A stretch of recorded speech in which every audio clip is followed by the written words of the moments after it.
খাগড়াছড়ি শহরের বর্তমান আইনশৃঙ্খলা পরিস্থিতি ঝুঁকিমুক্ত। খাগড়াছড়ি শহরে আমাদের ১৪৪ ধারা কার্যকরে সেনাবাহিনী তৎপর আছে এবং আমরা এই শহরে কোনো অপ্রীতিকর ঘটনা আশা করি ঘটার কোনো সম্ভাবনা আপাতত নেই।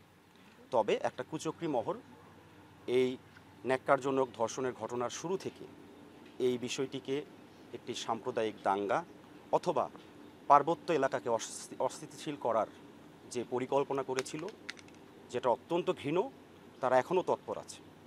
তো আমরা সজাগ আছি এবং তাদেরকে যেমন আমরা নস্যাৎ করেছি, ভবিষ্যতে খাগড়াছড়ি সদরে যদি কোনো পরিকল্পনা বাস্তবায়নের প্রচেষ্টা করা হয়, কঠোর হস্তে সেনাবাহিনী দমন করার জন্য প্রস্তুত।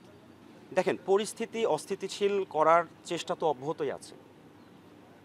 আমাদের চেকপোস্ট, আমাদের রেগুলার পেট্রোলিং, আমাদের অবৈধ অস্ত্র উদ্ধার অভিযান, সব কিছুর সমন্বয়ে আমাদের প্রচেষ্টা অব্যাহত আছে এবং ভবিষ্যৎ পরিকল্পনা আমাদের যারা অস্থিতিশীল করতে চায় তারা যত বেশি উচ্ছৃঙ্খল হবে, আমাদের পরিকল্পনা তত বেশি আরও ডিটেইল হবে, আরও অতিরিক্ত জনবল আমরা নিয়োগ করব এবং আমরা কোনোভাবেই পার্বত্য চট্টগ্রামকে অস্থিতিশীল করার যে প্রচেষ্টা কখনোই সফল হতে দেব না।